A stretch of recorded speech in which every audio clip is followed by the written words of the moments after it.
Hello everyone and welcome to the Heliosblog. My name is Helios. Today we're going to talk about the carrot and the stick. Today we're going to talk about, we're not going to talk so much about seduction as psychology. Well, that isn't true. Seduction is all about psychology, so in effect we're going to talk about both. First, a bit about donkeys. How are donkeys controlled? Donkeys are controlled through one of two methods. One is the carrot and two is the stick. If the donkey does something you like, you give it a carrot. If it does something you don't like, you hit it with the stick. Both methods are effective at getting donkeys to do what you want. Humans, as many people will attest, are much like donkeys. Positive and negative reinforcement. In psychology, there are two terms I like to explain that are extremely important to seduction. These work on humans just as well as animals. I mean, humans are animals, so does that really surprise you? Here they are. Positive reinforcement and negative reinforcement. Positive reinforcement is when you reward a behavior you like to see. An example is saying something like "good girl" to a girl who's fucking you passionately. Negative reinforcement is when you punish a behavior you don't like to see. An example is withdrawing your attention when a girl is being annoying to you. These psychological techniques should be used liberally by you in your relationships. You can reward behavior that you like and punish those you hate in order to create a partner that treats you according to your standards. Behaviorism. In behavioral psychology, there was a famous doctor named B.F. Skinner. Here is a quote by him that we should take heed of. "Give me a child and I'll shape him into anything." I don't know if you've heard this statement before, but women are more similar to children than men are. I don't know if it's because society coddles women, or because of the fundamental differences in brain structures between men and women. It's probably both. I believe, therefore, that operant conditioning works very well on women. I mean, it works very well on men too, but I think it works even better on women. You should therefore reinforce behavior from women you like seeing, and punish behaviors you dislike seeing. You should do this with action, preferably, and not with words, especially punishment. Disclaimer: I do not believe in corporal punishment of any sort. You should reinforce and punish through your attention, giving or withdrawing it. A man's attention is extremely valuable to a woman, after all. Woman's frame in long-term relationships. A woman's frame in long-term relationships is that she is in control. She should decide the direction of the relationship and everything that goes along with that. Women believe that they should be the decision makers when it comes to clothes, decoration of the house, cars, sexual attention, activities, etc. If you allow yourself to fall into this frame, you are lost. I suggest you prevent this problem by avoiding monogamous live-in relationships entirely, in favor of relationship strategies that favor men, friends with benefits, non-monogamous girlfriend, or serious non-monogamous girlfriend arrangements. How alphas are treated in relationships versus betas, NPCs, and slaves.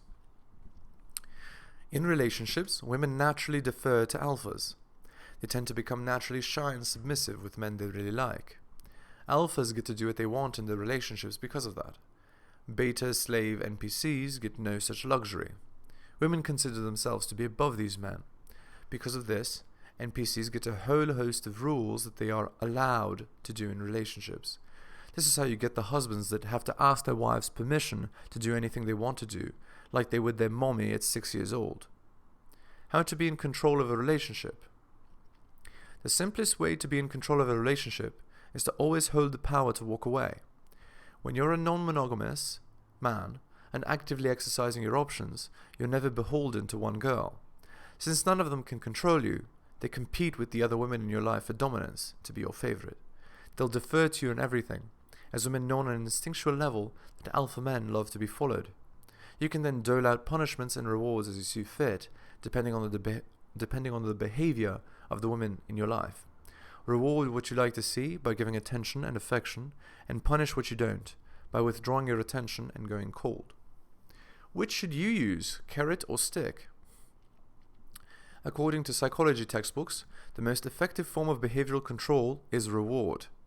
This means that praise, compliments, affection, and love are excellent things to use when you see behavior that you like.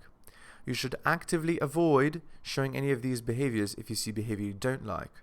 Punishment is less effective, especially punishment related to fear, according to those same textbooks. People are much more likely to rebel against the despot. This is why I recommend withdrawing attention as opposed to hitting or yelling. Some women actually interpret hitting or yelling as love, as fucked up as that sounds, and will be encouraged if you do those things. When you remove yourself from a situation, you give no attention, something that women crave on a biological level from alphas. The best technique for that is the soft next. Basically, you stop talking to her entirely and ignore her totally for 1 week, no matter what she says or does. Even if she messages you 55 times, you continue to ignore.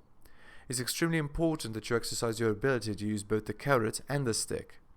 When women know that you reward good behavior and punish the bad, they're much more likely to behave in ways that you consider extremely pleasant. You can then continue positively with your life. Everything in life is about sex, except for sex. Sex is about power. All of man-woman relations boil down to sexual relations. Sexual relations are entirely based on power relations.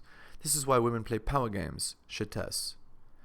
You hold ultimate power as a man when you have the ability to exercise your options. No matter how amazing the girl you're with is, no matter how sexy or fun, you never cede your ultimate power. Like the myth of Samson, once your hair is cut, you're nothing. You'll notice that by always exercising your power, you'll also have the good fortune to be rewarded with good girl behavior. Conclusion. The carrot and the stick are extremely important concepts when it comes to relationships. Women tend to wield carrot and stick power over their beta slaves, and alpha men tend to wield carrot or stick powers over their lovers. Hold power by always retaining the ability to exercise your options. Once you have it, use your power judiciously. Reward behavior you like to see with positive attention and love, and punish behavior you don't like to see with withdrawal of attention. Avoid hitting and yelling, as many women see those as positive attention, even though you might see it as negative attention. Be wise in the use of your power and watch your results soar.